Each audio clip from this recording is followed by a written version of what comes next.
یہ 29 اگست 1969 کی بات ہے۔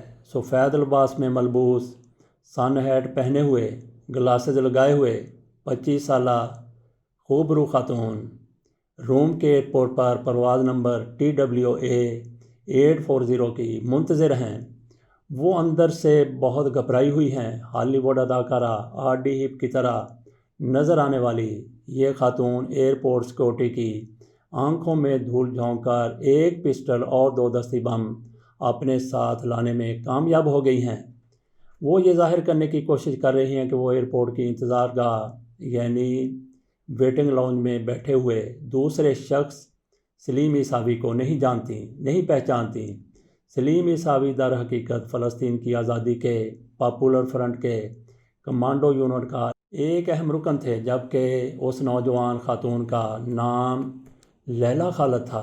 لیلا خالد اور ان کے ساتھی عیساوی نے دانستہ طور پر فرسٹ کلاس کی نشستیں بک کروائی تھیں تاکہ انہیں طیارے کے کاکپٹ تک پہنچنے میں آسانی ہو۔ لیلا خالد 1973 میں شائع ہونے والی اپنی سوانح عمری مائی پیپل شیل لیو میں لکھتی ہیں کہ چونکہ میں اور عیساوی الگ الگ بیٹھے تھے، اس لیے ویٹنگ لاؤنج میں موجود شکاگو میں رہنے والا ایک یونانی امریکی مسافر مجھ میں زیادہ ہی دلچسپی دکھا رہا تھا۔ اس نے مجھے بتایا کہ وہ 15 سال امریکہ میں رہنے کے بعد اپنی والدہ سے ملنے کے لیے اپنے گھر یونان جا رہا ہے۔ ایک بار تو میرے دل میں یہ خیال آیا کہ میں اسے کہوں کہ وہ یہ طیارہ چھوڑ کر کسی دوسرے طیارے سے سفر کر لے، لیکن پھر میں نے خود کو روک لیا۔ طیارے کے اندر لیلا خالد اور سلیم عیساوی کی سیٹیں آس پاس تھیں۔ ایئر ہوسٹس نے لیلا کو کافی اور عیساوی کو بیئر پیش کی۔ ایئر ہوسٹس کے بہت اصرار کے باوجود لیلا خالد نے کچھ نہیں کھایا۔ لیلا نے ایئر ہوسٹس کو بتایا کہ انہیں ٹھنڈ محسوس ہو رہی ہے اور ان کے پیٹ میں درد ہے، لہٰذا انہیں ایک اضافی کمبل دے دیا جائے۔ جیسے ہی کمبل مل گیا، لیلا نے اپنا ہینڈ گرنیڈ اور پسٹل کمبل کے نیچے رکھ دیے تاکہ بوقت ضرورت ان تک آسانی سے پہنچا جا سکے۔ شوٹ دی ویمن فرسٹ کی مصنفہ ایلین میکڈونلڈ کو دیے گئے ایک انٹرویو میں لیلا خالد نے بتایا تھا، جیسے ہی طیارے کے عملے نے مسافروں کو کھانا پیش کرنا شروع کیا، سلیم اچھل کر کاکپٹ تک پہنچ گئے۔ ان کے پیچھے میں بھی اپنی گود میں رکھے ہینڈ گرنیڈ کو لے کر دوڑی۔ اس دوران ایئر ہوسٹس کے ہاتھ سے ٹرے نیچے گر گئی اور وہ زور سے چیخی اور میری کمر میں پھنسی پستول میری پتلون کے اندر سے پھسل کر طیارے کے فرش پر جا گری۔ میں اور عیساوی نے چیخ کر کہا، فرسٹ کلاس میں موجود تمام مسافر اور عملے کے ارکان طیارے کی عقبی سائڈ پر موجود اکانومی کلاس میں چلے جائیں۔ اس ہائی جیکنگ میں لیلا خالد کو ایک پائلٹ اور فضائی ٹریفک کنٹرول روم سے بات کرنے کا کردار دیا گیا تھا۔ ابتدا میں لیلا نے پائلٹ سے طیارے کو اسرائیل کے لود ایئرپورٹ لے جانے کے لیے کہا، جسے اب ڈیوڈ بن گورین ایئرپورٹ کہتے ہیں۔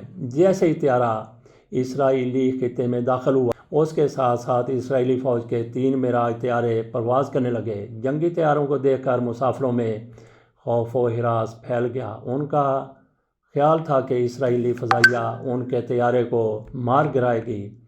لیلا خالد نے ایئر ٹریفک کنٹرولر سے رابطہ کیا اور کہا، اب آپ ہمیں فلائٹ TWA 840 کے PFLP یعنی فری عرب پیلسٹائن کے نام سے پکاریں گے۔ طیارے کے پائلٹ نے پہلے لیلا کی ہدایت ماننے سے انکار کر دیا، لیکن جب لیلا نے اسے اپنا دستی بم دکھایا تو انہوں نے ہدایت پر عمل کرنا شروع کر دیا۔ لود ایئرپورٹ کی طرف جانے کا حکم صرف اسرائیلیوں کو چکمہ دینے کے لیے تھا۔ جہاز لود ایئرپورٹ کے اوپر سے گزرا۔ نیچے سینکڑوں اسرائیلی فوجی اور ٹینک ہائی جیکروں سے نمٹنے کے لیے تیار کھڑے تھے۔ تب لیلا خالد نے پائلٹ کو طیارہ دمشق لے جانے کا حکم دیا۔ راستے میں انہوں نے پائلٹ سے کہا کہ وہ انہیں ان کی جائے پیدائش حیفا کے اوپر سے لے کر جائے۔ بعد میں لیلا خالد نے اپنی سوانح عمری میں لکھا، جب میں نے فلسطین کو اوپر سے دیکھا تو 1 منٹ کے لیے میں یہ بھول گئی کہ میں کسی مہم کا حصہ ہوں۔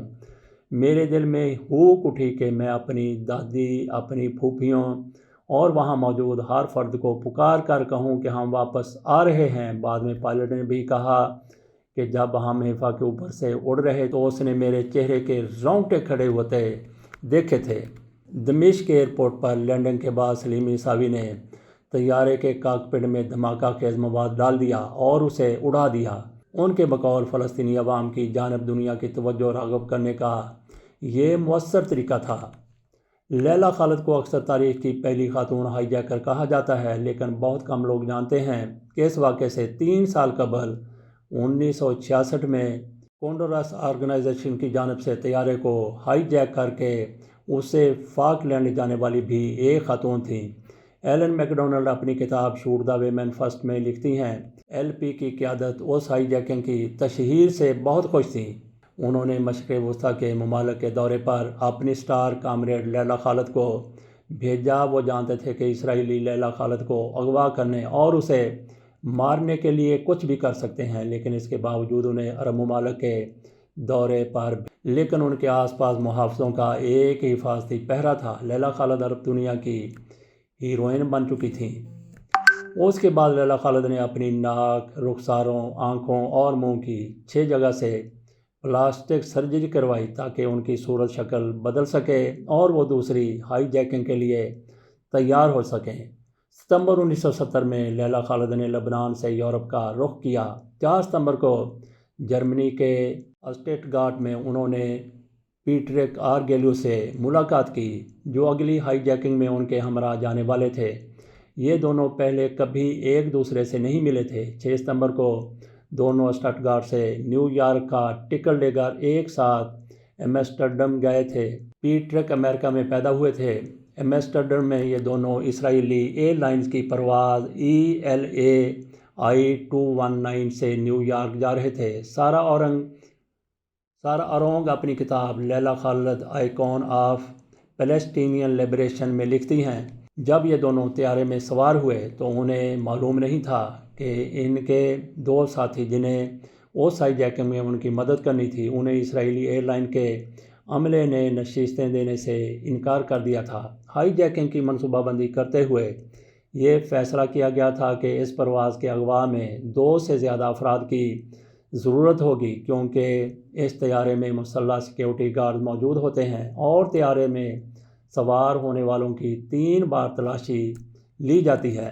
اس بار لیلا خالد اور ان کے ساتھی اکانومی کلاس میں بیٹھے تھے۔ لیلا خالد نے ایک موقع پر BBC سے گفتگو کرتے ہوئے بتایا، گیلیو کو پتہ تھا کہ اسے کیا کرنا ہے اور میں جانتی تھی مجھے کیا کرنا ہے۔ ہمارے پاس اپنے ہتھیار تھے، میرے پاس 2 دستی بم تھے، پیٹر کے پاس بھی ایک ہینڈ گرنیڈ تھا۔ میں نے بہت چھوٹی سکرٹ پہن رکھی تھی، میں نے سکرٹ کے اندر سارے نقشے چھپا رکھے تھے۔ جب لیلا خالد کاکپٹ کی طرف بھاگیں تو پائلٹ نے پہلے ہی اس کا دروازہ اندر سے بند کر رکھا تھا۔ ڈیوڈ راہ نے اپنی کتاب ٹیرر ان بلیک ستمبر میں لکھا، لیلا خالد نے اپنی خصوصی طور پر تیار کردہ برا سے 2 ہینڈ گرنیڈ نکالے ہی تھے کہ طیارے میں سوار گارڈز نے فائرنگ شروع کر دی۔ پیٹرک نے جوابی فائرنگ کی۔ اس دوران پیٹرک کو گولی بھی لیلا پر 2 گارڈز اور مسافروں نے حملہ کیا۔ لوگوں نے انہیں مارنا شروع کر دیا جس سے ان کی پسلیاں ٹوٹ گئیں۔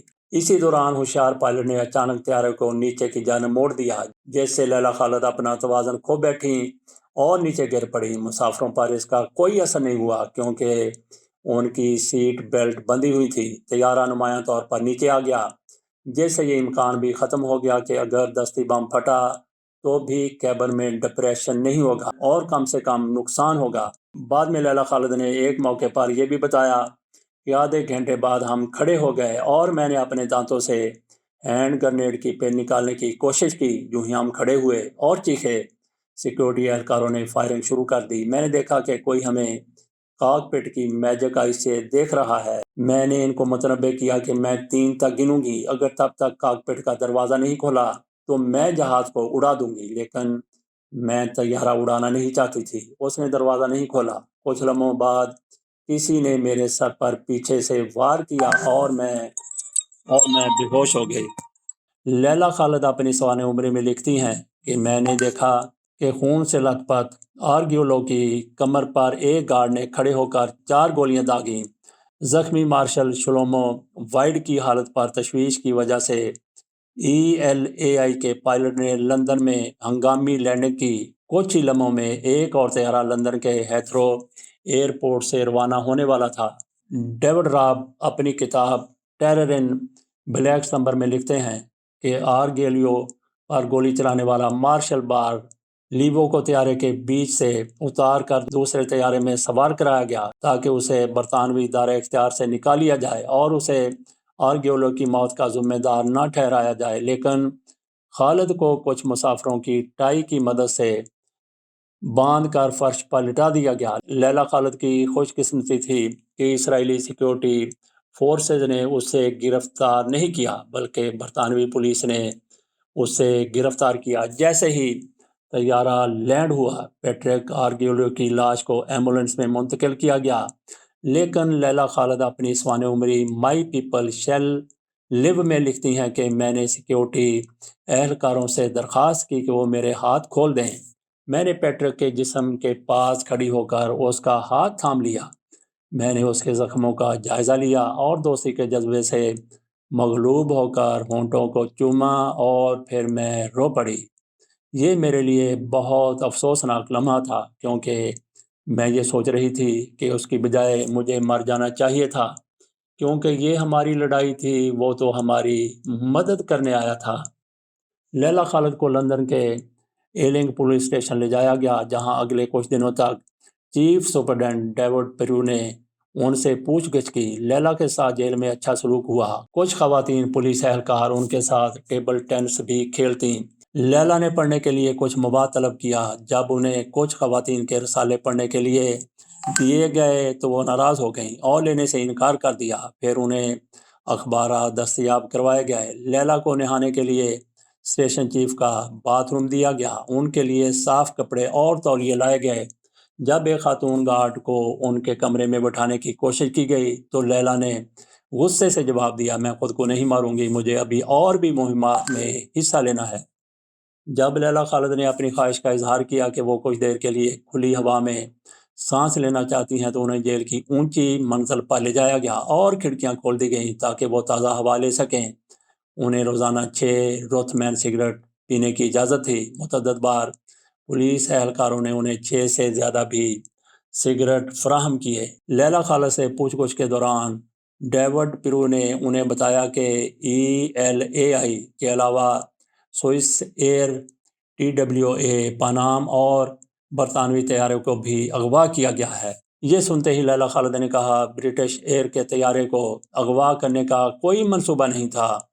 پیرو نے انہیں بتایا کہ 9 ستمبر کو بحرین سے لندن آنے والا برٹش ایئر کے طیارے کو اغوا کر کے اردن کے ڈاوسن فیلڈ لے جایا گیا ہے۔ جب لیلا خالد نے ان سے پوچھا کہ ان کا مطالبہ کیا ہے تو پیرو نے جواب دیا، وہ آپ کی رہائی چاہتے ہیں۔ 28 ستمبر کو پولیس اہلکاروں نے لیلا کو روتے ہوئے دیکھا۔ اس دن مصری صدر جمال عبد الناصر کی موت کی خبر اخبارات میں شائع ہوئی تھی۔ آخر کار برطانوی حکومت نے لیلا خالد کو اپنے 114 مسافروں کے بدلے میں رہا کیا۔